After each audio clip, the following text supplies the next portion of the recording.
size sort of from Vermont, where we fall is a little bit lower in terms of the charging levels that can be provided by the gas station. And what I've understood is that it doesn't matter if it says it's 350 because depending on what your vehicle is. Your vehicle can only accept a certain amount of charge. Yeah. That's right. The speed can't be that, it's not unlimited just because. That's right. It says, okay. Thank you. Okay, we have a few other questions. I think Representative Walker, did you? Oh, I thought she was first. Go ahead. You haven't done. Thank you, Madam Chair. I just want to make sure so if I was following along that we have 11,000 EVs of 10,600 or whatever the number was, and we're going to get 27,000 in the next 2 years, I better have the ability to charge at home. Otherwise, the amount of I can get around and or wait my turn, but there's only 11,000 now, and there's going to be 16,000 more, so well more than double, 2.5 times what we have now in the next couple of years.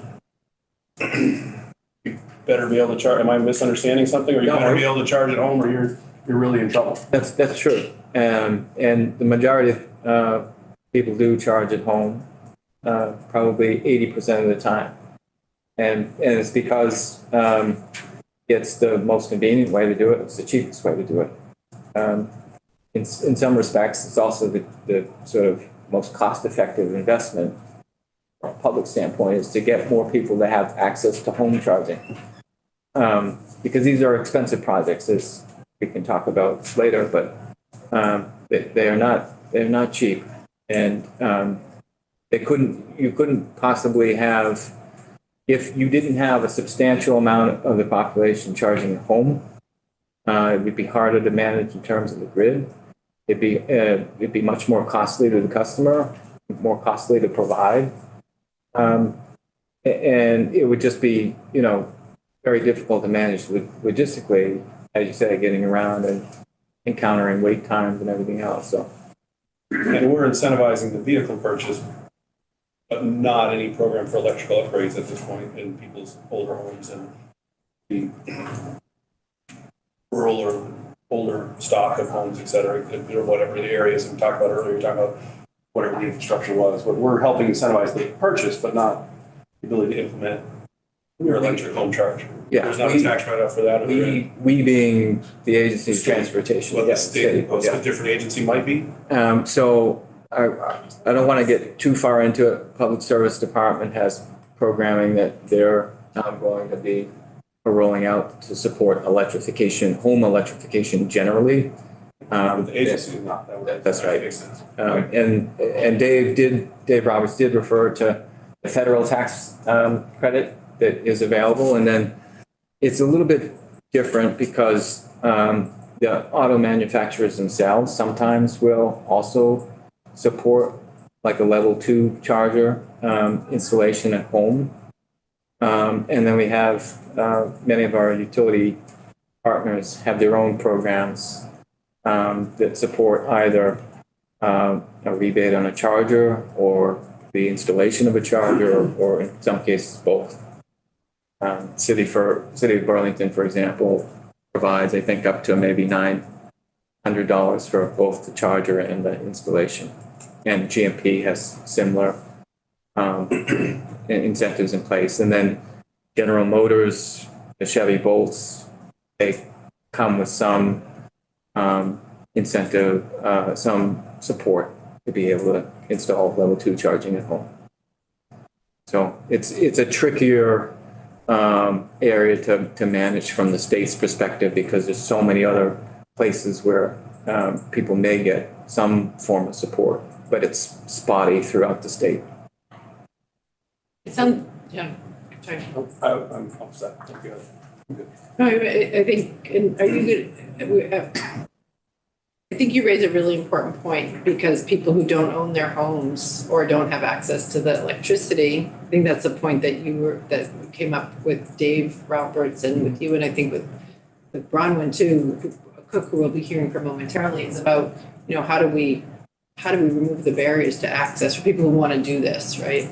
I think that's what the direction, and in the direction that you're talking about a certain lifestyle in terms of we're really only able to it sounds like, I'm not saying, but promoting it, in fact, the commuting. You can replace a commuter type of vehicle, but you wouldn't, not if your job involves anything to do with place to place or, having to work on using the car throughout the day.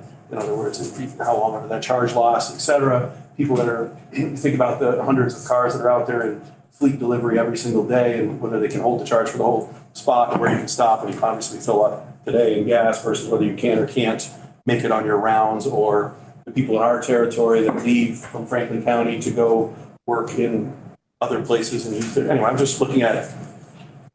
I've heard a lot in here about how particularly Representative Lally talking about how the decisions made revolving around cars forced us into the lifestyles or put us in lifestyles the way that we are.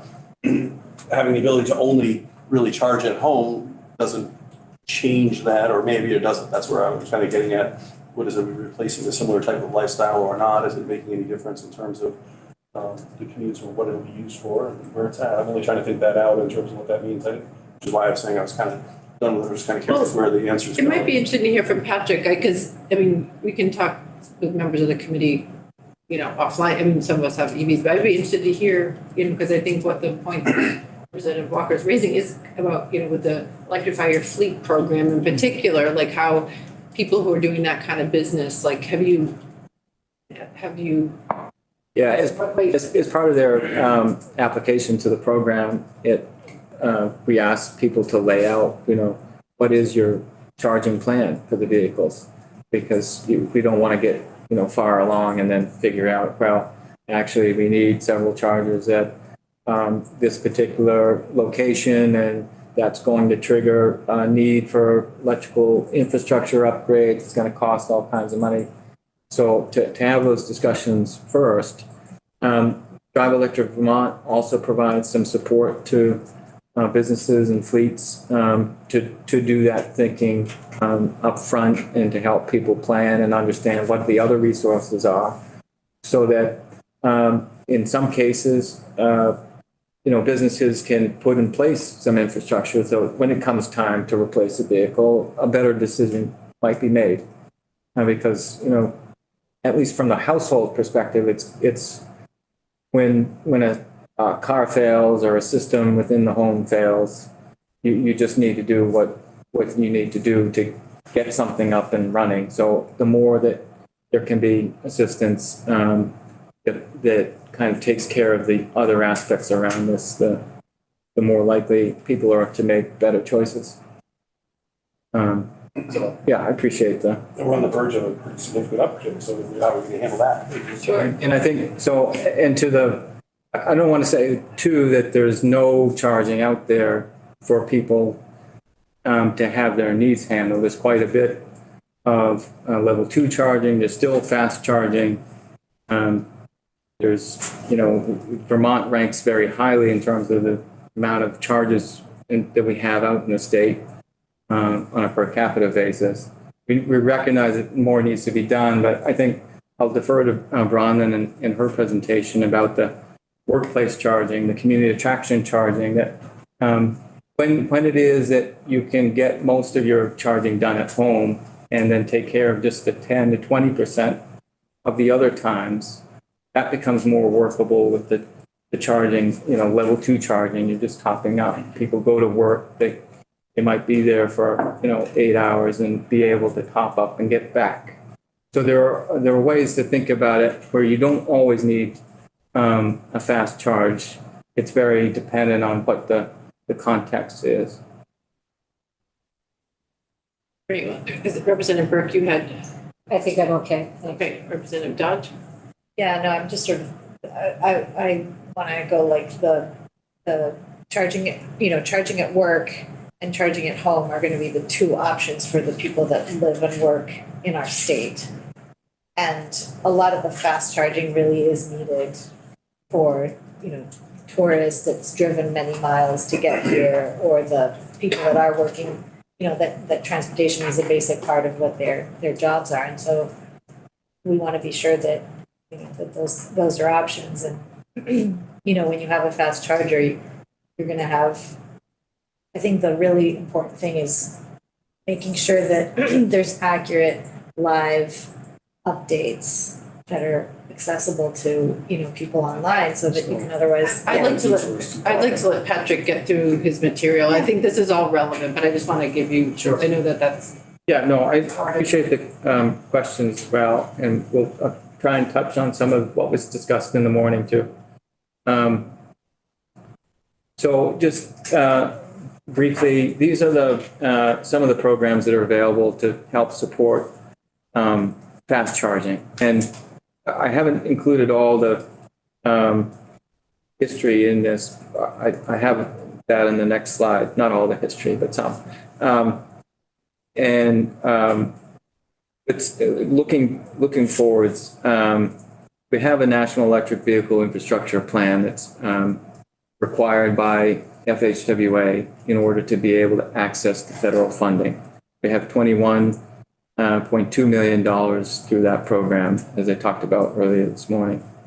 So it roughly equates to about $4.5 million each year. We already have access to that because of the first two plans being approved by FHWA. So we submitted one in August or July of 2022, and then again this past summer. And both have been approved and give us access to a substantial amount of the funding, federal fiscal years 22, 3, and 4. The Inflation Reduction Act is the legislation that recreated the federal tax credit program for EV charging, and it deals both with commercial entities and home charging. It's capped at $1,000 for home charging. And then the carbon reduction program allows for money to be spent on EV charging.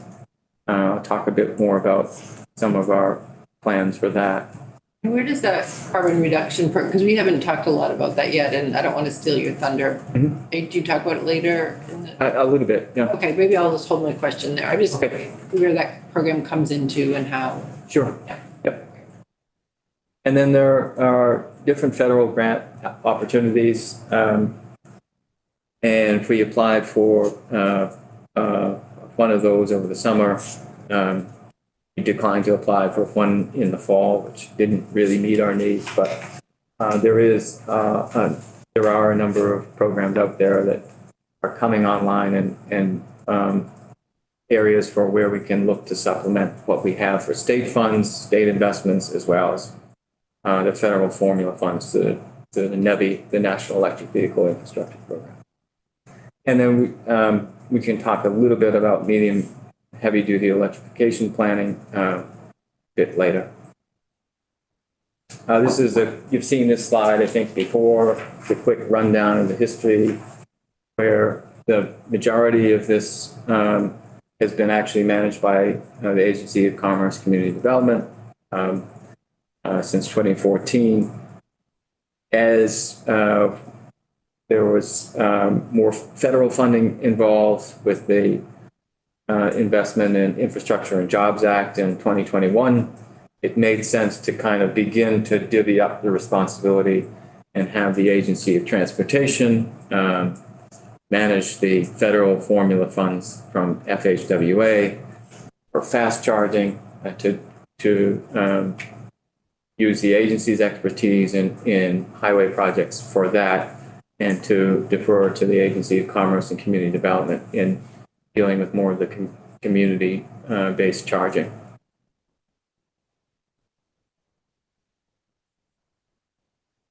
This chart here, we've said in years past about Vermont having the most EV chargers per capita in the country, and not really having that many capita. And so this gets at nearer to kind of where we stand in relation to other states, because this also accounts for the level of charging that's provided.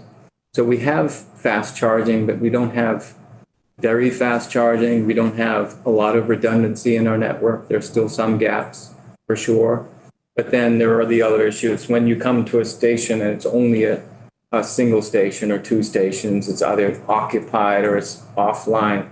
That's in effect not having a good network for people to encourage them to make the transition. So this is what we're trying to work on with the federal funding, the getting at higher level of power for the individual stations, but then greater redundancy, more locations that have many more charging stations. So the NEVI program requires that you have at least 4. And then we've, the sidebar here says we're also working at identifying those locations that would be considered charge hubs that would have more than 4 and have 8 charging stations and have higher powered charging, 350 kilowatt charging, to both support that sort of medium-term adoption that we want to get to in 2025 and beyond, but then also to deal with the, the commercial trips, so that the heavier duty vehicles, medium heavy duty vehicles would have reasonable places to go to and charge up in a short period of time. So that's kind of what our next phase for the National Electric Vehicle Infrastructure Program will look like. Trying to plan for heavy duty and medium duty vehicles, but in the meantime, supporting greater adoption in the light duty vehicle class. This is just to remind folks where the alternative fuel corridors are in Vermont.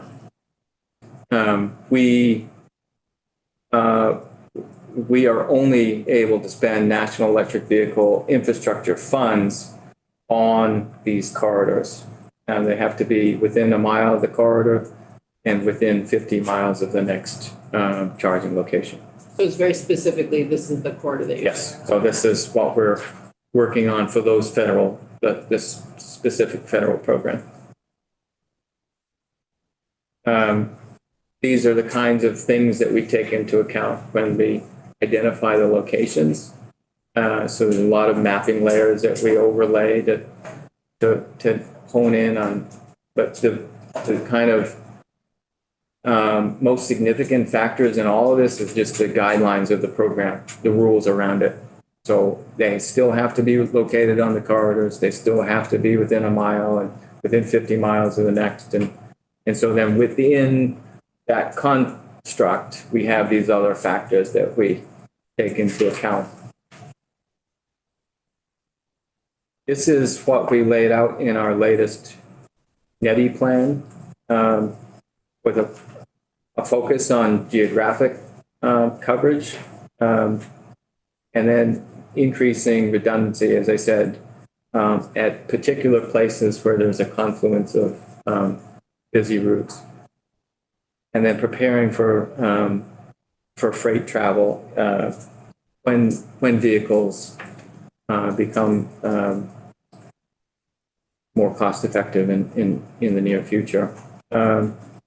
So I know that you may have seen some of this before, but this is these blue dots represent the charge hubs that we had submitted as part of our NEVI application.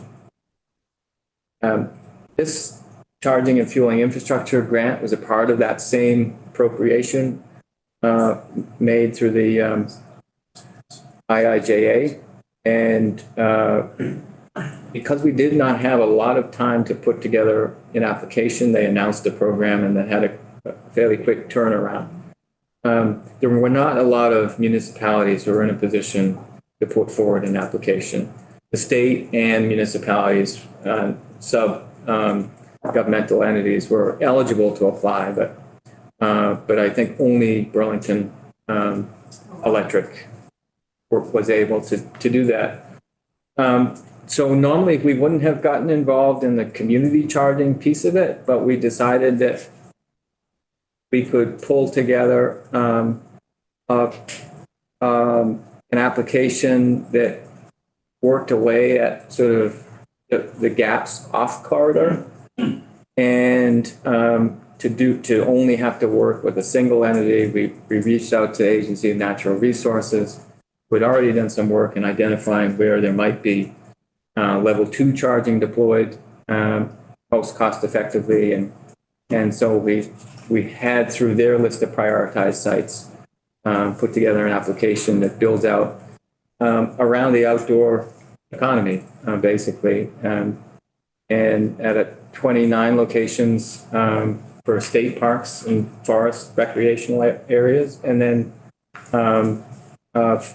5 different locations for the federal public lands, national forests, a couple of wildlife refuges, Silvio Conte and Missisquoi, and then the one national historic park in the southern part of the state. Sure. I think if Representative Shaw has a Sure. question.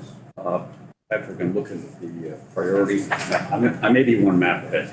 Okay, or maybe behind. Yeah, that's the one. Yeah. So I'm just curious, just because of the population density along Route 4 and the potential population density in the wintertime, that route, how come does not qualify for this maybe priority area? Only because it hasn't yet been designated as an alternative fuel corridor. Oh, I think I didn't get that. And what do we need to do that? So that's a whole process, but there has to be some indication of there being existing infrastructure to then have that designated as corridor pending. And then once you have that designated, in effect, if I go back to this slide here, the sort of light green that you see on 91, that's corridor pending. There's no distinguishing it between the corridor ready sites elsewhere in the state. They can all receive the federal funding, but we would need to first kind of go through that process to get it designated. The reason I ask is with Killington Pickle ski areas in the middle of that line. Yeah. I mean, they'll have, during the World Cup races, they had 40,000 people there in 2 days. And Yes. Yeah.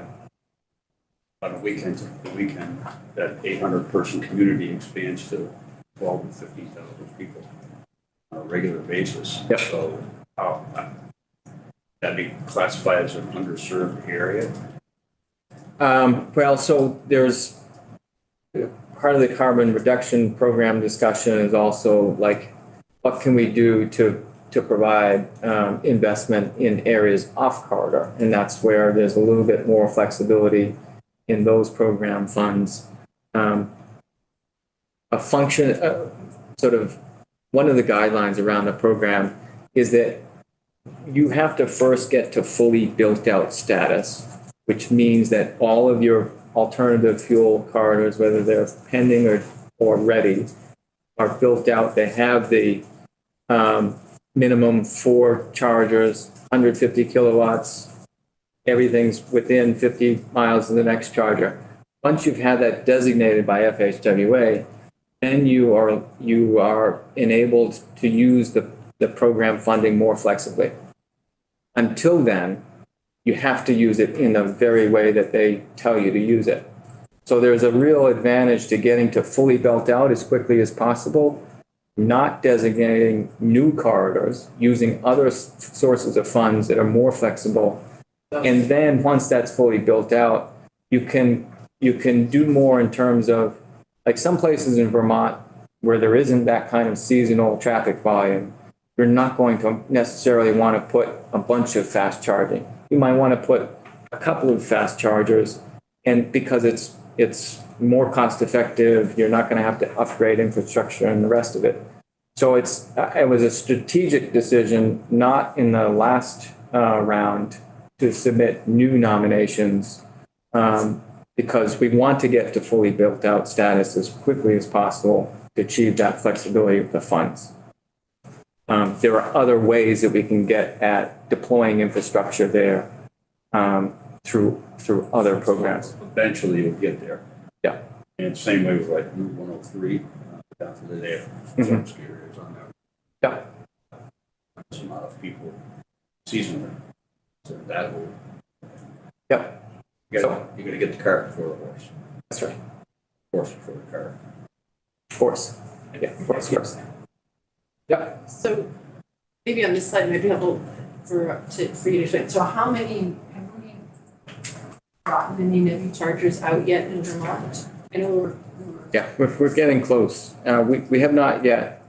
The program has been, has taken quite a while to roll out at the federal level, where we only received guidance, final rules in the spring of this year, early summer of this year. There were still open questions within FHWA about how these projects would be treated. And so the agency in September went through a process to get our contracting method approved to go around what was previously required. So they set up a special experimental projects, it's called the SEP 14 process, so that we can move forward with some of the work that we wanted to do. We had that approved in September. And so then begun some of the contracting that we did with prior installations that ACCD, Agency of Commerce Community Development, had underway. Instead of digging all of that work up later, we said, why don't we try and work with you all to upgrade the electrical infrastructure on those sites to support the level of power that would be needed for the NEVI rules, and then to go in quickly thereafter and install through some sole source contracts to be able to then install infrastructure more effectively. So we're getting close. We should have the first location within this month, I would hope. But there's the sort of science of the prioritization, the GIS mapping that we do to get to the locations and that look at traffic volumes and everything else. And then it's meeting some of the realities on the ground in terms of, are there willing site hosts? What are the kind of maintenance plans and the local approvals that might be needed to? What are some of the barriers that you've had in or are you seeing that there are barriers? I shouldn't say. Or I know the Sure, timeline and everything from the feds. You've been really great at keeping us updated on that. Yeah. But So there's definitely still some supply chain issues with, the utilities can speak to this, where to order the transformers that you would need to be able to facilitate this level of power on site might take 40 to 52 weeks. GMP is good at working with us to try and proactively order that equipment in advance based on our own planning. But in other areas, it's more of a challenge, especially for the smaller utilities. There's all kinds of permitting reviews and everything that need to take place. And then there's just finding a site. So if I go back to the history timeline, in 2020, there was $1.7 million awarded to Blink, 750,000 awarded in 2021 to Norwich Technologies. Those stations are just now being built because it takes quite a bit of effort to find a site and to work through those negotiations. And in some cases, those fall through. And so then you have to start over again. We're trying to learn from a lot of that and structure our contracting in ways that ensure that much of that work happens up front to shorten that process.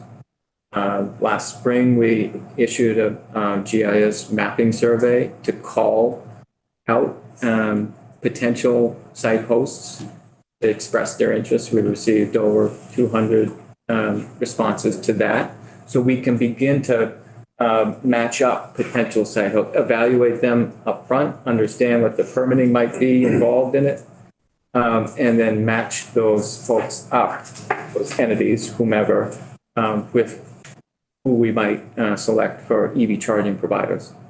Representative Brick, you have a question? So are these all commercial enterprises that you're going to figure out? The site hosts? Yeah. So not necessarily, no. I mean, the first that will be installing is actually a municipal partner. So it's municipality. But it will vary, and V-Trans will not actually be involved, it will not be directly a party to the agreements between the site hosts and the EV charging providers. We are contracting out to a third party that is doing all that work. We have a lot of verification and everything else to do up front, and the permitting reviews and the rest of it, but technically the agreements are between the site hosts and the EV charging providers. So those would be commercial. The municipality The would, provider will be a commercial. Yeah. Yeah, enterprise, and then it could be a, municipal or publicly owned site, and it could also just as well be a privately owned, but they would make an agreement. With the right? And all that has to charge be, point or something. Yep. Whatever we would help determine. like the site in Randolph you talked about earlier this morning, that's an agreement with a private entity, a gas station and the bar and the convenience store there. So it will vary. I wanted if this is because you have the funding timeline up there too, and you Sure. mentioned earlier in the slides about, the carbon reduction program, right? Yeah. Funding, right? Yep, and I said I would get to it. Yeah, so- But yeah, We brought you back and forth, Yep. so I want to make sure that we don't lose that thread. sure. So I'll back up a little bit. In this fall, there was a vehicle, basically a repair and replacement grant opportunity that was announced by FHWA. And it was, the stated intent was to get as much charging out there replaced as possible, because anywhere between 20 to 30% of the chargers might be inoperable, whether it's permanently or at some point in time. So it was to kind of work away at that question, and the alternative fuel data center, that data that we pulled for the map that I talked about earlier, that you had to be listed as inoperable on that website in order to be an eligible site for it.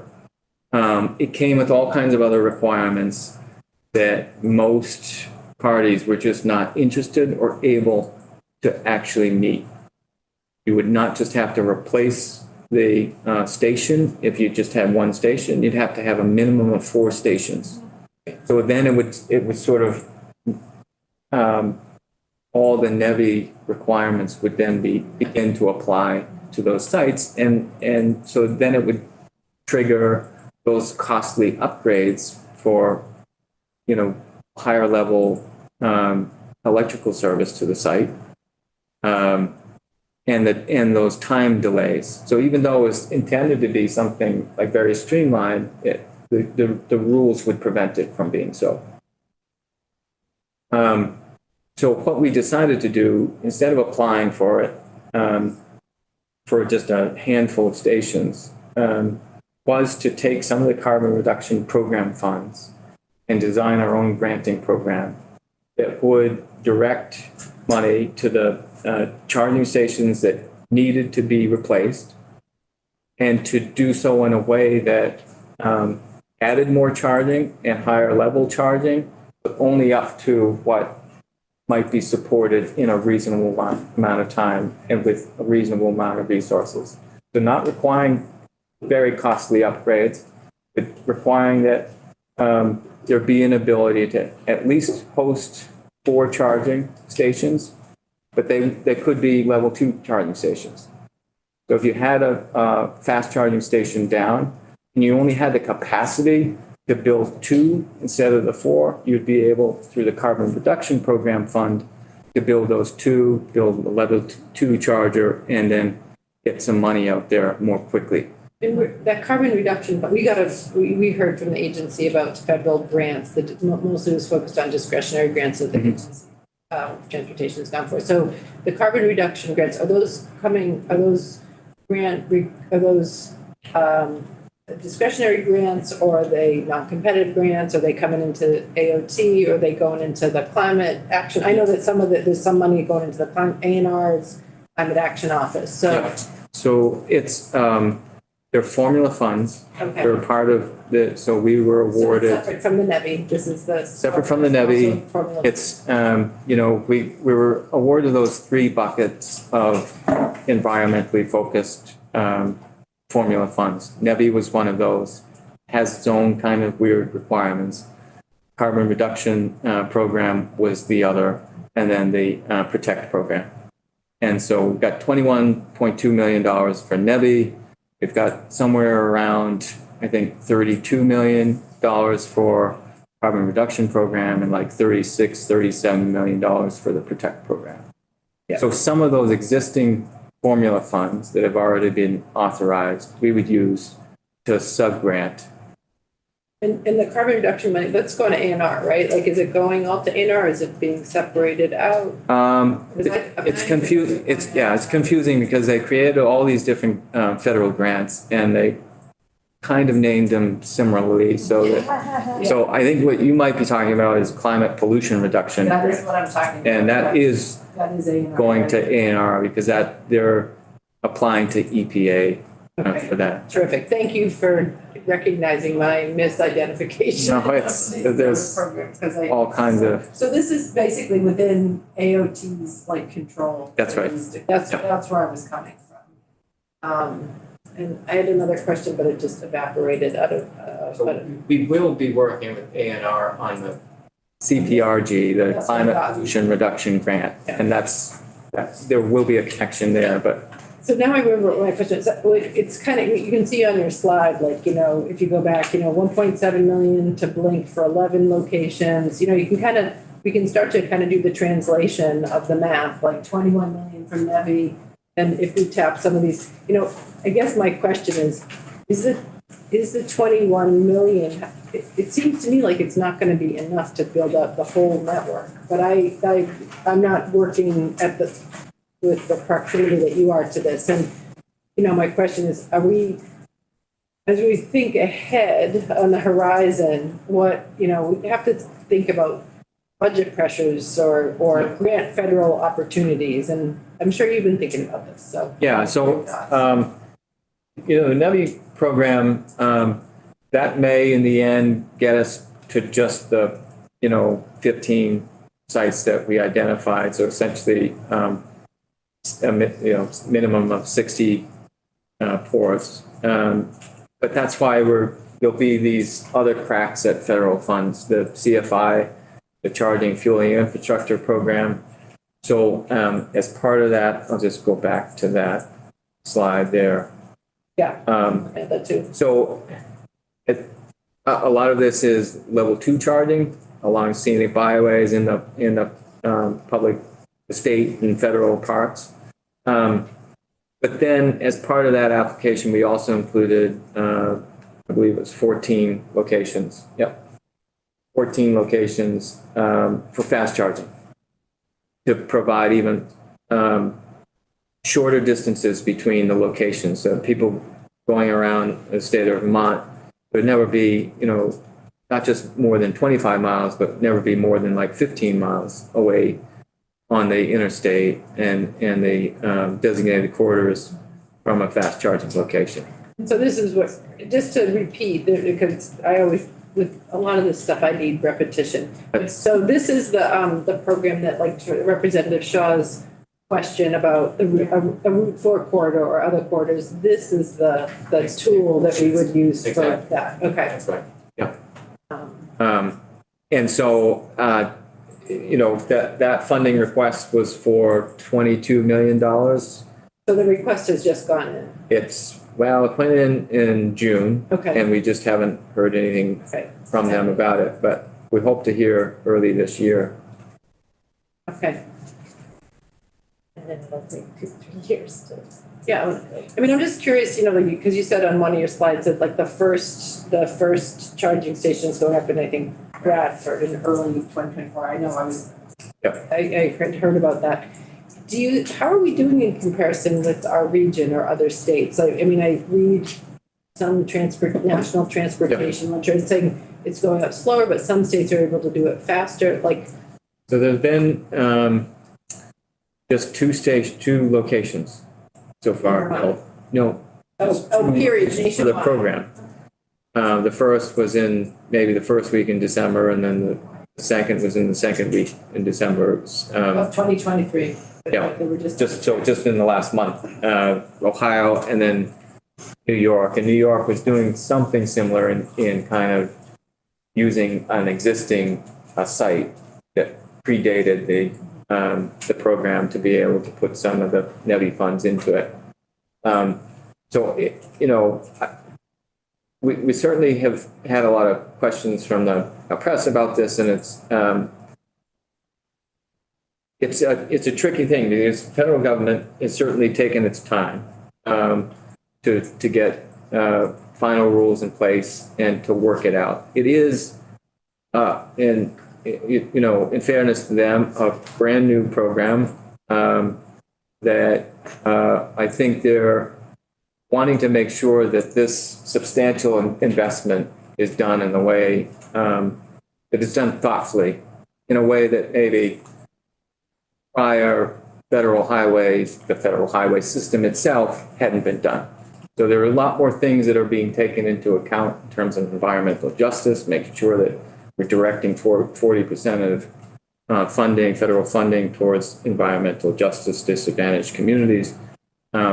There's much more involved in trying to make sure that we get it right. And I think the Buy America question that came up earlier is a piece of that. We certainly provided input throughout the process to say that, this might hinder our ability to get things out as quickly as we would want to. On the other hand, there's also the real need to make sure that we are, protecting national security interests, that we're developing a local labor workforce that can, put us in a good position for years to come. So it's whether they've gotten the balance right. There is some balance that needed to be struck, and recognize it wasn't an easy task, but it certainly put some pressure on state agencies to be able to do what we need to support EV adoption. Yeah, okay, that's very helpful. And I guess my last question, I want to make sure we have enough time for our next witness, but you had said in one of the other delays or impediments to deployment was about capacity. It sounded like smaller utilities, so like just the different capacities of the utilities serving Vermonters. And from our past conversations, these are real partnerships, like you work with different utilities in different parts of the state. So is that something that we need to hear more about? I mean, I think we'll be hearing from some of the utilities, but I'd love to hear your thoughts on that from where you sit. Yeah, I mean, it's a critical piece because probably every location that we have here in the state of Vermont will require an electrical service upgrade. And somewhere maybe between the tune of $65,000 and $80,000 per site. Those are conversations that are more easily had all at the beginning with the EV charging providers to make sure that we understand what the design for the site's going to be, and so part of the prioritization process is also looking at mapping that was available and then kind of pulled together in terms of three-phase power availability and making sure that you know, even though each site will need to be upgraded, that we can actually tie into the grid where we need to.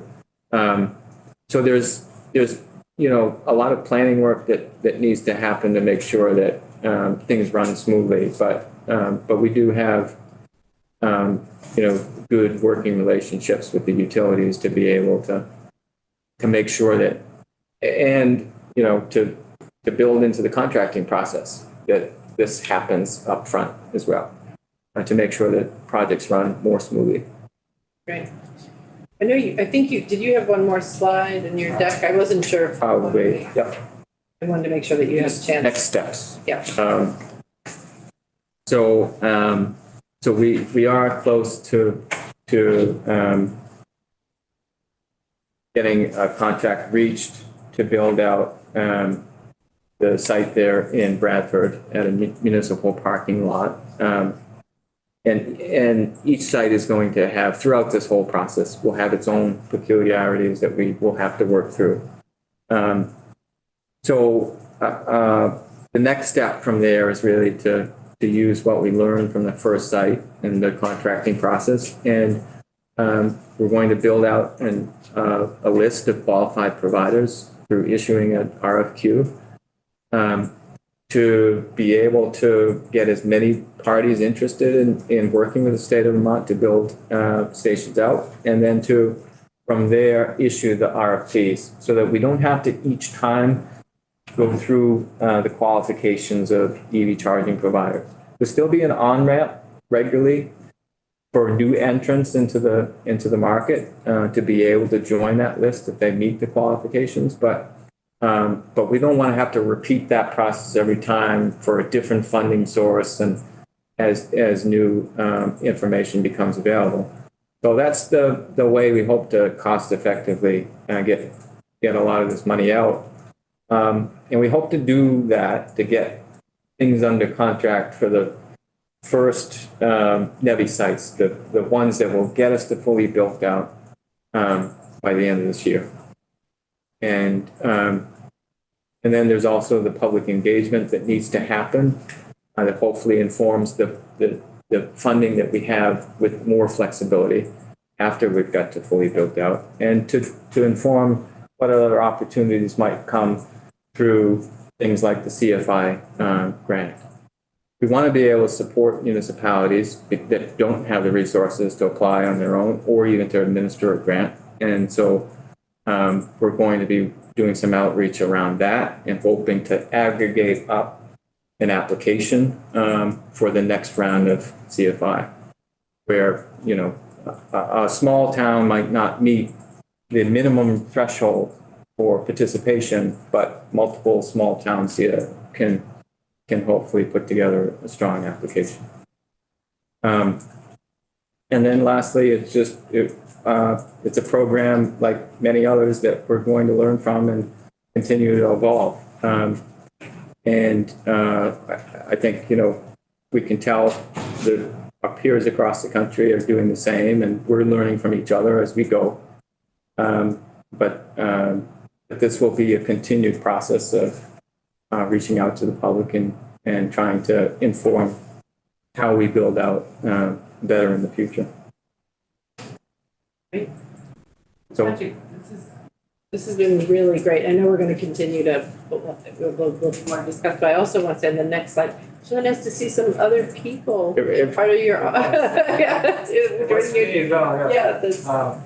yeah, so I do want to recognize the work of both Hillary, who's been kind of the point person for the NEVI program, and Ari as well, who's managing the incentive programs, and then just as a team, like launching the Electrify Your Fleet program, the kinds of expertise and experience that they brought to it was really great. Great. So, yeah. Great. Well, maybe we'll get to meet them over the course of the session. For sure. That's great. Well, thank you so much. And this has been back to back the update on the incentive vehicle programs, and then the infrastructure is really really terrific. Did Representative Bartholomew?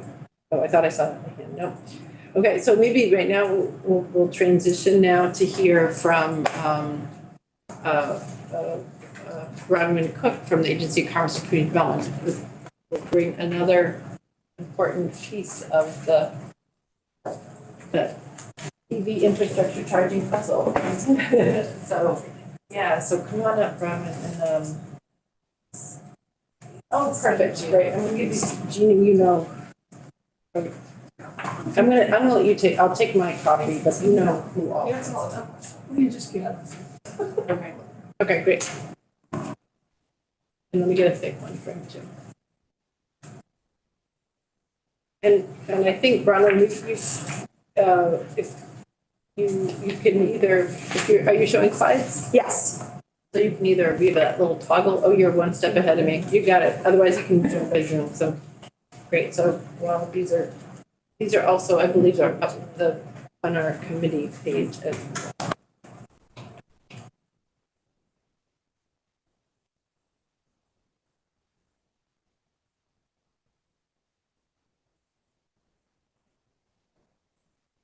So for anybody watching the Zoom, we have these documents under today, our agenda, today. So, welcome back. Yeah. Thanks for having me Yeah. back. Always nice. So why don't you go ahead and just, I think what we're interested in hearing is, you know, the other side of the EV charging build out, which you are working on.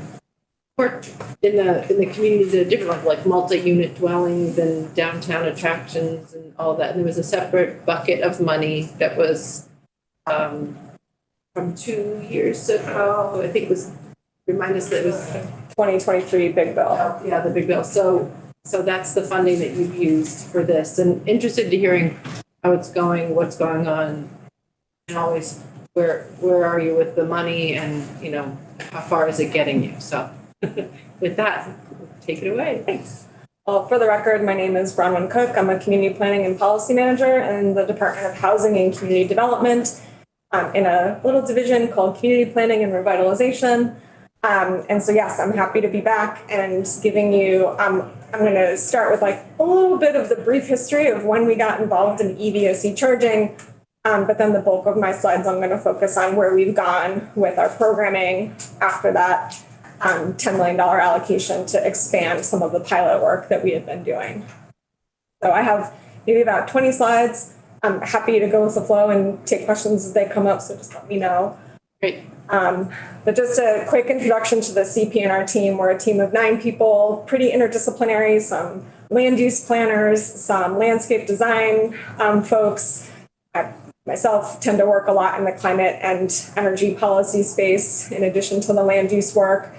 And I just wanted to throw up our mission statement. We spent some time doing some strategic planning and refined our mission statement to kind of better define what we do. So we do collaborative and place-based work, mostly around land use planning and community development, to build vibrant places, inclusive and resilient places. One of the big programs that we're known for is the Designation Program, which is, you know, all of our downtowns and all of our historic villages, making sure that they're vibrant, resilient places that people want to be. So that's our team. In 2014-ish, although I just heard from a colleague of mine that we sort of dabbled in EVSE a little bit before that even, but in 2014, our work around EVSE started in earnest. A lot of the funds that we've had to invest were EW settlement funds, although some funds also came from VTrans. So between 2014 and 2021, we focused really on public infrastructure, public EVSE charging, and using it as sort of an economic development driver, making sure that it was going into our downtowns and our villages where people were visiting and likely wanting to charge while they're, you know, getting a cup of coffee or going to a restaurant or something of that sort. So in that time frame, we had 5 rounds of grant funding, and that resulted in 23 public locations for DC fast charging and 36 public locations for level 2 charging. Then in 2022, we expanded our programming a little bit. We started to think more about There was some reference to it earlier, the need for home charging. 80% of charging is expected to take place at home. It's the most convenient. It's the most affordable. It's where we expect most people to be getting most of their charging needs taken care of. And so in 2022, we started looking at the barriers to getting access to home charging for multi-unit residents. And so we started a pilot program with $1 million focused on affordable housing to address some of the barriers. There's just different challenges in getting EVSE charging in places where the residents can change from year to year. The parking is often shared, and it's just not the same kinds of technological solutions that are available to, say, a single family homeowner. So we really wanted to understand, what are the types of charging solutions that can work for these multi-unit properties. From that $1 million, we awarded 39 locations to install EV charging. 18 have been completed so far, and we have some really great sort of heartwarming stories coming out of that in terms of residents who are already making use of those installed stations, but also in some types of housing where service providers are coming to those housing developments to provide services to the residents, then the service providers are also able to use those stations. So we have a lot of good stories coming out of it and more to come as they continue. Those projects are completed. And sorry, Barbara, you said is this the $10 million bucket? No, I'm leading up to the 10. This is a $1 million pilot program we ran just to kind of test out the waters for multi-units, see what the 1 or 10. Yeah, see what the demand was, et cetera. But that led to this next, the thing that you're most interested in, that's the 10 million. So as we were implementing that pilot program and getting a little bit of understanding of what the demand was and what the solutions were, the legislative session came along and it seemed to be going well. So we were allocated 10 million to continue continue the pilot program, but also expand the pilot program into market rate multi-unit properties. The previous program had really just focused on affordable. So expand into market rate multi-unit properties, workplace charging, and then to also continue work in the downtown communities, a program that's being called Community Attractions. There was also sorry, I'm not gonna use that word because it's charge and EVs. There was a task, we were tasked with also developing a program for public charging at state workplaces. And so I'll touch on that a little bit towards the end as well. So 10 million to expand this little one pilot into sort of 4 different programs to provide charging to different end users. So I was trying to recall, I think the last time I was here, we weren't quite ready to announce who we had partnered with to help administer this program. Yeah. So now, a year later, now that we are kind of in full swing, I can announce that we have partnered with Green Mountain Power to administer the funds. They came with obviously a deep bench of expertise around electrical infrastructure, having a lot of good contacts with contractors who do this sort of work. And also have great relationships with all of the other district utilities who, also are going to be needed to be engaged in order to get these funds into properties across the entire state. So we were pretty happy with that selection. We launched, so with GMP, we developed the incentive structure and the application process and the whole program, and launched in June of 2023 with the level 1 and level 2 incentives for multi-unit workplaces and community attractions. Representative Burke, you have a question? Is that okay? Yeah, of course. I'm just curious, how does it work if you're if you're in a multi-unit dwelling and different people are using the charging? Are you getting a higher rate because you're having to pay? You're not getting the residential rate that you get if you just have your own charger. So what does that look like? It's across the board. And I'd say we're still very much in the early phases of figuring out what does this look like. In some cases, so we don't require a particular rate to be made up for the users. A lot of multi-unit properties don't have a residential rate structure, they're under a commercial rate structure. So that, that's just the baseline. The property owners can just pass on electricity cost to the users if they have the equipment that allows that, but it's also possible for property owners to either provide electricity for free or to not have a station that doesn't allow for payment, but to charge a different fee, say they could charge a $50 a month fee just to access the station of the property. So it's kind of a Wild West. Just pay the electric bill. The property owner, because often the equipment that goes into a multi-unit property is attached to a common meter that's paid by the property owner. It could be set up, if that's how they chose to do it, it could be set up with individual meters, but I'd say it's far less common to see that. And so this is part of what we are hoping to test out with the multi-unit pilot. The majority of the solutions that multi-unit property owners chose is to have a networked piece of equipment, which means it's connected to the internet, it can take payment, and then they can charge the users for the exact amount of kilowatt hours that they used. And if they're, if they are trying to encourage people to move out of the space once they're done charging, they can also add other fees, an hourly fee, to kind of encourage people to think about leaving the space once they're done charging.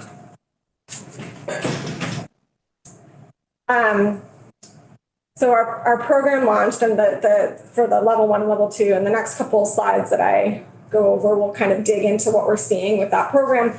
Just wanted to mention that we also have a program that we are about to launch, knock on wood, next week, a competitive grant program for DC fast charging in community attractions. So that's kind of one of the last pieces of this work with GMP to develop that program and launch it. And I'll have a little bit more on that as well. I think we have another question from Representative Dodge. Yes, thank you, Madam Chair. So when you were looking at when you showed us the slide that said that you were awarded projects which will provide EV charging access to residents of 6,230 affordable housing units, that is 39 locations where that many people live. It doesn't mean that you've now been able to know how many people have individually accessed the machines, the chargers. Correct. Okay. So by installing in those 39 locations, when property owners applied for the grants, we asked how many residents live in these properties. So we could get a sense of, if we install here, how many residents now have access to charging that they didn't have before. And so that 6,000 number this is how many residents, once these 39 locations are installed, this is how many residents will be able to look to where they park and say, oh, now I have an EV charger that I can use. The amount of charging that we installed is certainly not enough to serve 6,000 residents, right? So it's not saying that this is enough for those 6,000 residents. It's just saying 6,000 residents now can have see. access. Yeah. I from your wording, that's what I assumed, but I just wanted to make sure that wow, can they keep track of the individuals using? Okay, thank you. No, we don't keep track of that, but I would say that one of the nice things is that the property owners, if they have networked equipment, they can see how many people are using the equipment. And like I've said, we've had a couple of examples where you can just see, you can go on any of these networks where they're public. You can go on ChargePoint right now and go to these properties and look and see it was used yesterday, it was used the day before. You don't have information about the person, but it's just nice to see that they're actually being used, which is great. Okay, so about this program that we've launched with GMP, some more details on this. The program provides incentives for the EV chargers. So there's an incentive per port that's installed. But I'd say maybe the most of the incentive is to take care of some of the make-ready work. We were talking earlier about panel upgrades that need to happen to even be able to support an EV charging station. The parking spaces are often can be far from the electrical panel, so you have to trench and lay conduit. So incentive also can cover the make-ready cost, the cost of doing some of that site work before the station can even go in. When we designed the program in the legislation, there were some parameters around how to divide up funds and some of the criteria for selecting sites. And so we did a lot of work to try and figure out how to disperse these funds in a way that met the legislative criteria, and also was geographically fair, met some equity goals, et cetera. So 60% of the funds for both workplace and multi-unit is reserved for smaller workplaces, smaller multi-unit properties. We also put in a county cap of 10%, so no one county at this point can receive more than 10% of those funds. Again, just to ensure geographic dispersion of the funds. There's lower match requirements for nonprofits, affordable housing, women and minority-owned businesses. And then finally, there's an applicant cap as well. So knowing that there's some applicants out there that own multiple properties, so there's a cap so that, we're again trying to disperse funds across applicants. The level 1 and level 2 incentives are available on a rolling basis. So there's a very low bar application, it's really more of like express your interest. So applicants can say, we're interested in this. They will get sort of a one-on-one screening call with staff at GMP to make sure that they meet the eligibility requirements. And then they are able to go out and they either can get connected with a contractor if they don't have someone they're working with already. GMP will help connect them to a contractor to get a site design and a cost estimate. That's one of the things that we learned from the multi-unit pilot is that if estimates are based on sort of a desktop analysis, not from going to the actual site and seeing what's needed, the costs get a little wild and crazy. Like they can be a lot higher than they would expect or sometimes a lot lower than they would expect. So getting someone to the site to get a more accurate estimate was something we really wanted to see happen with this program. So once they have a cost estimate and a site design, and they send it back to GMP, and get their incentive amount. One of the things that we're pretty happy about is that through GMP's program that we've designed, the incentives are able to go out the door in advance. This isn't a reimbursement program. And so in one of the things we had heard in the multi-unit pilot is, this is great, but if someone doesn't have the capital up front to cover the cost of the project until reimbursement comes, it's just not as attractive to them. So we're able to provide these funds up front. We're withholding a portion of the funds until the project is closed out so that we have some assurance that, the projects are actually being completed and done. So I'm going to get into some numbers and just keep in mind that this is all very fluid. It's a program that's rolling out right now. To date, we've received 339 applications. 18 of those applications have been approved. There's incentive checks going out the door to get these projects rolling. About 107 are pre-approved. They've had a conversation with GMP, they meet the eligibility requirements, and now they're working on their site design and their cost estimates. And then there's a bunch that are, at this moment, we're calling it pending review. Essentially, they're going through this pre-screening process, but they may be on hold. And in the next couple of slides, I'll explain why that is.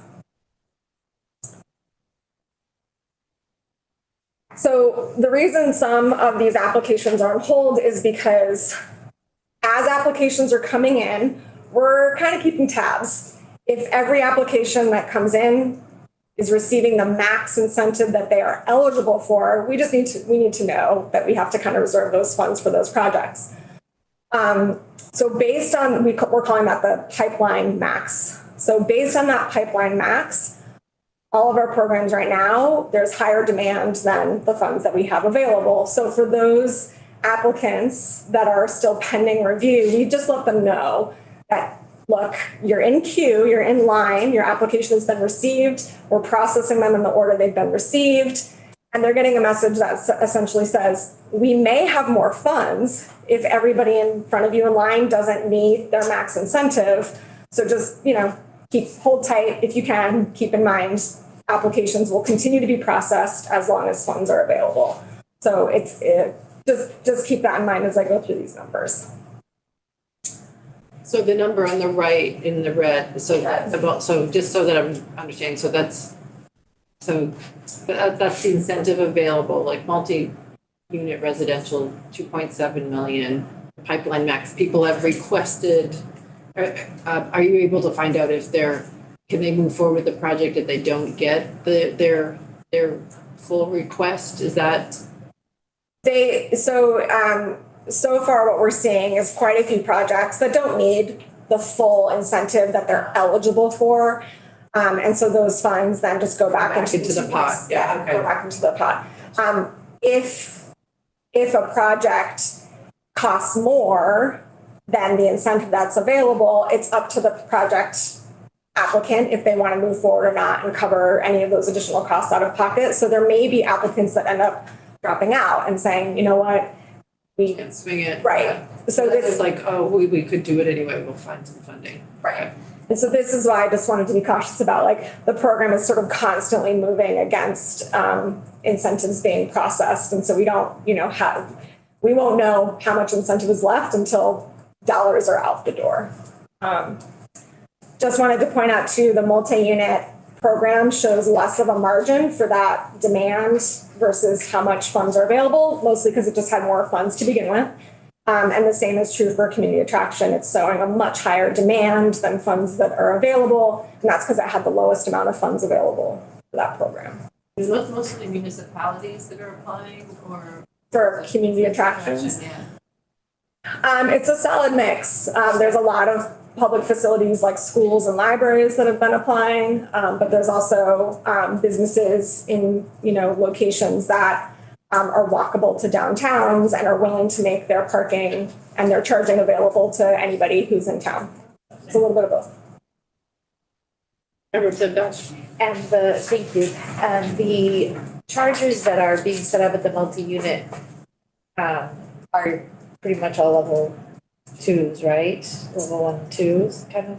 And the majority, so level 1 is eligible and it's a lower cost, both in terms of the equipment, but sometimes in terms of the make ready that's needed. Just extend an AC. Yeah, exactly. So level 1 is eligible. I'd say there are some applicants that are requesting incentives for level 1 equipment, but I'd say the majority of applications coming in, folks are still preferring level 2 equipment. Right, because you can charge a full electric car overnight as opposed to, And then are those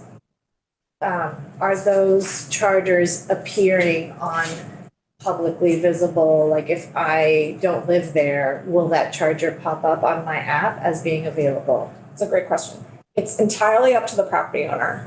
So for this program, we don't require that this equipment be available to the general public and popping up on websites that allow people to see where it is.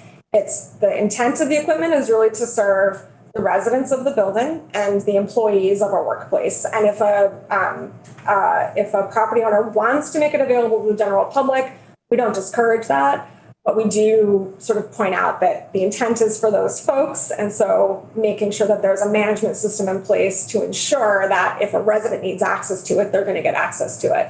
So just as an example, workplaces in a downtown area, they're going to be used by employees during the day. But if there's a resident nearby that wants to use the station overnight, why not? We're optimizing use of that equipment and vice versa. And vice versa. Being at home and taking their car away in the day, that port might be available for. Yeah, exactly. So it's totally up to the property owners how they want to manage that equipment. If it is available to the general public, we require that it be networked so that they can manage the use of the equipment more readily and also be able to charge that per kilowatt hour fee if they want to do that. And also if you want other people to know about it, it has to be on a network so they can see that it's available. All right. Let me just go back real quick. So this is the sort of overall pipeline by each program. The next couple slides we're going to look at the overall pipeline by county, and there's going to be some numbers here that probably aren't that surprising to anybody, but if we look at each county's cap, not surprising, Chittenden County is far past its cap in terms of applications that are in that pipeline and the demand for multi-unit and workplace charging. So these Chittenden, Washington, Windham, Windsor, and Lamoille all have enough applicants in the pipeline right now where their cap is exceeded. Again, if funds aren't fully used, they'll go back into and be available to them. But right now we're looking at telling a lot of folks in these counties that your application is going to be on hold until funds either come back in or we get additional funding sources. Not a big, I mean, I imagine Chittenden County has a much higher rate of like multi-housing. Is that fair to say? Absolutely. In comparison to other parts of the state. So that's not a total shocker. Go ahead, Representative. So it's interesting to see other counties. So your agreement with Green Mountain Power, they administer the program irregardless of the provider of the electricity. Correct. So if they do Washington Electric or somebody else, they're still administering that program. Correct. So it's statewide. Yes. And there are, so there were a lot of caps, there was a lot of moving parts to this program, but there's also a utility cap. So GMP has a cap on how much of the funding they can take up, which is similar to a lot of the other funding sources. They serve 75% of the state. So is that cap based on anything, or is it just, here's the money, here's the grants, you have to administer them, if you run out of money, too bad. The county caps are just based on trying to keep enough funds available to all counties. It's not really. Well, I was thinking about Green Mountain Power. For Green Mountain Power, it's based on the portion of customers in the state that they serve, which is roughly 75%. So they have a cap of 75%, which is tied to their customer base, and the same is true for the other DUs as well. Yeah. Other counties: Franklin, Rutland, Grand Isle, Addison, Orange, Caledonia, Bennington, and Orleans all have what GMP is saying is, pretty healthy. They're not at that cap yet, but a healthy stream of applicants. The only county that we're looking at and thinking we might need to do a little bit more footwork to get to property owners on the ground and make sure they're aware of the program, make sure that they're taking it up while it's available is Essex. That has the lowest. I think there's only maybe, looking at that number, I'm wondering if there's only one project. So we need to do a little lead work in Essex County for sure. So moving on really quick from the multi-unit workplace and community attractions, the level 1 and level 2, the competitive awards for the DC fast charging at community grants, we have about 1.4 million for this program. There it is, the date, January 15th. That's when we're hoping to launch. The way the program will work is there will be a pre-application phase similar to what we have now, very low bar. You don't have to know exactly what equipment you want, exactly where you want it to go. You don't have to know anything. You just need to say, I'm interested in DC fast charging. That's the pre-application. Those applicants that apply with that pre-application by April 1st will be screened by GMP to make sure they meet the eligibility requirements, and then they'll be invited to submit a full application, and there'll be a window of time for them to meet with contractors, design a project, get a better sense of the cost, decide that they're ready and willing to move forward with it, and submit a full application. And then applications will be competitively scored based on some criteria, and we're hoping to get the awards out by July 1st so that they can hopefully get some work done in the construction season. The criteria that's probably most worth knowing about for this particular program, for at least this first take on the program, the only eligible applicants will be applicants that are further than 10 miles from existing non-Tesla DC fast charge equipment. The idea behind these funds is we know there's some parts of the state that are still not well served. There's some gaps where folks would have to drive further to get to the nearest DC fast charge. You know, how much demand is out there in these further locations, we'll see, but we want to make sure that we're giving folks that are further from existing DC fast charge a chance to come to the table and say, we're trying to get deeper into those pockets where there's not great DC fast charge access. I know Patrick talked a little bit earlier about, we need redundancy in places where there's higher demand, absolutely. And the truth is we have to be doing both. We have to have redundancy and density in the places where there's going to be high demand, but we're using this pocket of funds to also try and get further out into those areas that are a little less served with DC fast charge and hopefully find some property owners who are interested and willing to do DC fast charge at their properties. So Brendan, I have a quick question. Just when it says existing fast, like perhaps more than 10 miles from another existing DC fast charger, does that kind of include, maybe, I guess if I were able to click through the hyperlink, I could see like that. I'm assuming that's like includes the proposed NEVI network. It does. Okay, Yep. Great. That's it. And then the last program that we were tasked with developing, as I mentioned, was public charging at state workplaces. So this is sort of a no-brainer. BGS, Buildings and General Services, already is doing a lot of this work, trying to get EV charging stations into state properties. So we've been working with BGS to develop an MOU to just transfer funds over to them so they can continue building out EVSE at state workplaces. They've for a few years now, have developed a survey of employees to try and get a sense of where is there maybe a higher need for employee charging at workplaces. And so they're using that to help decide where they're going to install equipment. So we're being good partners and just saying, great, let's hand off some money to BGS to do this public charging at state workplaces because it's something they already do.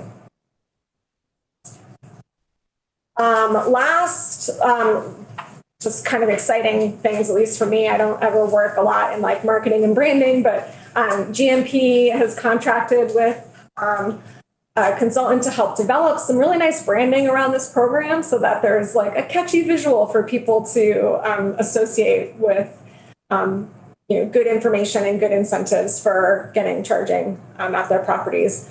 So our website has recently been retooled with some of this branding, and we're excited for a couple of things to come down the pike. Once we have some successful projects in the ground, we'll be adding case studies so that property owners can go and hear from other property owners about, what were the benefits of doing this? What were the challenges of doing this? And kind of help other property owners hear from folks who have already done this work to apply it and get incentives and install EV charging equipment. So that, I think, that's the end of my slides. I just wanted to give a quick shout out again to some folks. GMP is a really great team of folks that are working on this program. So just wanted to give a quick thanks to them. This is great. I want to open it up to the committee to ask more. We thank you for taking our questions along the way. But if there are other questions committee members want to have that haven't asked them already. And one question I had, is like, going back to the BGS in the workplace, is it fair to say that the state is both electrifying their own fleets and state employees are also shifting that way? Do you have any anecdotal or any data on what that? I don't know how you would have to know about state employees, but it's really interesting to see that that's, there's a hope that the state would lead by example, right, with fleets and all of that, as well as provide the charging for their employees. So. I didn't include any slides here, but BGS has a really great presentation on the surveys that they have conducted with state employees to get a sense of who has an EV, who's interested in an EV, whose interest in an EV might turn to an actual EV if they only had workplace charging. So they have some great data on that survey response, but I guess my general takeaway is that yes, we could be doing more for providing workplace charging for state employees as well. And then it's just a matter of trying to target where investment is made to where there seems to be a higher need and a demand for workplace charging, folks with EVs. And they'd be open to the public, right? Like just like the BGS parking lot, like here is open to the public to charge at night if you, or. That's what these funds are intended for, and that's mostly, I mean, it was very specific in the legislation that this was public charging at state workplaces. And so the MOU that we have with, the MOU that we're working on with BGS is just clarifies that yes, this is available to employees when they're there during the day, and just asking them, how are you managing this to ensure that employees can use it when they want to, but it is also available again to the general public. So that's a decision, that's a management plan that BGS needs to come up with. I have one last question. I know Representative Shaw. Who should contact the BGS? I work with Brian Sewell mostly. Brian Sewell? Who? Sewell. SOUL. SEWELL. I'm sorry, Brian, if you're listening and if I butchered that. That's great. Okay, good. And getting BGS to do this was painful. Brian and I Oh, yeah, no, this is at another, get them to sit down and talk and get started. It's very painful, but apparently once they get started with it, it's working well. we haven't signed the MOU yet. I think, it's just everybody needs money to do what they need to do. And we have an interagency working group that we work with to, when ACCD got $10 million of funds, we didn't just decide for ourselves how we want to spend it. It was a process with our interagency working group. And that group has been set up for years, long before I was here. But it's Agency of Natural Resources, VTrans, Department of Public Service, MBGS, sitting together to try and figure out how do we make the decisions that we need to make around these funds. And so it was, and of course it's a little challenging to figure out where funds going to get allotted to, but we're in a place now where we're, I think, about to sign an MOU with BGS so that they can, get these funds rolling into state workplaces. And again, I think it'll be easy for them because they've done this before. Brian has a really great program and is really knowledgeable about this. And so once they have some funds in hand, I think they'll be able to get out and get a solid, I will say the MOU requires at least 8 locations. So they'll have 500,000, at least 8 locations. They may be able to do more with that amount of funds. And if I think they have some other funds that they're able to work with as well. So they're going to get some good projects done at state workplaces. Right, and so you're getting the dollars out the door, and are you able? How with the existing 10 million? It looks as if from your presentation that it's all going to be going out. Have you exhausted those funds, or so with the understanding that they're going to be it's rolling out? But have you kind of approved enough projects that would use up all of those the 10 million? So. Roughly speaking, so one of the things to keep in mind, the 10 million also included 15% for admin. So that's partially going to GMP for their admin of the 7 million. And then there's some on our end as well for BGS. And so at the moment, we still have, I'd say roughly 2 million that we haven't allocated. The idea with this starting with 7 million was let's see how this goes and let's see where there might be more demand. This is something that the interagency working group is going to be discussing as we see this program be implemented and see what happens. Right now we have 18 projects that have incentives out the door. I think we need a little bit more time to see how many applicants are going to end up dropping out. How much money are we left with? What's the continuous flow? And when we launched the program in June, there was a rush of applicants. And as we expect, that's tapered off. And now we have a more steady number of applicants coming in every month. So a lot of this is still TBD.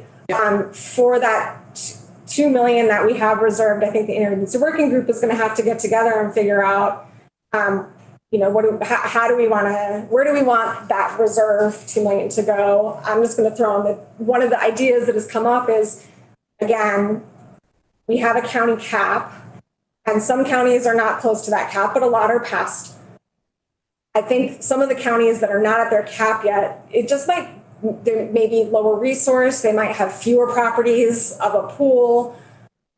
One of the things that we have talked about is let's turn the cap into a floor. Every county for at least another year is going to know that they have at least 486,000 that they have available to them if they can find the property owners. After another year, if they still don't have it, then we maybe funnel those funds into other counties that do have a higher demand. It's not a plan, it's just to say those are the kinds of decisions that we're looking at in the Internet Working Group to figure out what's the best use for that additional, for the remaining 2 million that we have not obligated to any particular program yet. So I know you can't, I mean, the governor hasn't made his budget yet, but I'm sure that this will be something that we're all paying attention to. Because I guess, the idea to make sure that there's still some kind of flow of funding into it where there is demand. I mean, it sounds like there really clearly is demand. So I'd be interested to hear what the group comes up with. Representative Burke. That was exactly what I was Okay. wondering, is what is the future of the program? You don't want it to just end at some point it becomes too much. So I think that will be part of the conversation. Especially discuss some really nice branding. Yeah, no, exactly. I know. Yeah. All Well, these programs are. And as we have more and more electric vehicles, then the need is going to, think about how many gas stations we have, Yeah. Because, we started the day with just talking about like what are the incentives and then what are the barriers or the challenges for EV adoption in relationship to the state's goal, right? Like we have really clear kind of goals of where we want to be. It's one of our primary tools as a state for carbon reductions in the transportation sector. It's like the primary tool that we have. So that's, so all this testimony today is really helping inform that for us. So, how we know it's a tight budget year.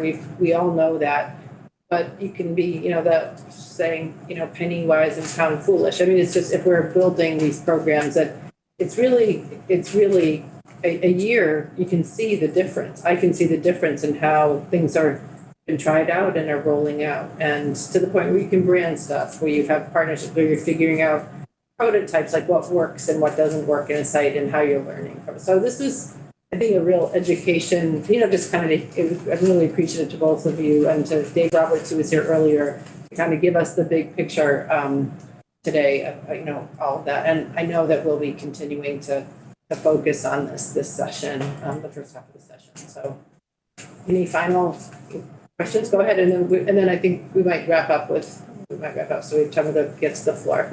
So this is like a really exciting part of all of the EV, grant project, because it's so tied to housing, which is like the other big, massive, Gordian knot that the legislature's dealing with. You may have already said this, but are any of these grants available for people that are building or planning at the design process of building new housing? It depends on what they are required to do by building code. So for new construction, if they are required either by the building energy code or by local zoning ordinance, if they're required to have a station, then our funds won't fund that because they have to do it anyway. So these funds are, I would say, mostly targeted at existing structures where, right. In new construction, I would say that is the least costly time to install EV charging, because you're not having to go back 10 years afterwards and trench and lay new that work is really expensive. Panel upgrades, all that kind of stuff is more expensive. It's far less expensive to do it as part of a new construction project. So our funds wouldn't, in most cases, wouldn't be available to new construction. What our funds would be able to do, so and there's a code update, and I'm going to be talking a little bit out of hand perhaps, but in the existing code, it only requires property owners to install a level 1 port. if a property owner wants to go above and beyond the code and say a level 1 port is not going to get us very far, we want a level 2 because then it can be shared and it's a higher charge, we will fund the marginal improvement over base code. And then the other thing I just wanted to maybe say, and this kind of gets to the equity and the focus here, is that, again, multi-unit is a really challenging place to work in because there's this split incentive. Property owner, if they don't see the possible payback, why make this improvement? It may or may not be used. And from a residence, I'm a renter. From a renter's perspective, it's really challenging to think about buying an EV when you're not sure if you're going to have home charging. And I don't have home charging now at my rental, but maybe I could if I moved, or I have one now, but if I have to move, I'm not going to. So getting some movement in this multi-unit space is really important because it really improves the equity. I mean, there's so much money flowing into EV incentives. And if we want any resident of Vermont to be able to consider accessing those vehicle incentives the same way, then we need to have access to home charging in the same way, regardless of what kind of housing you live in. So that's my soapbox. Well, that's great. No, that's I appreciate raising that. That's probably a good note to wrap up with on that note, because I think it's a fine point on it. So thank you so much. Thank you. And with that, I think we can end our live stream.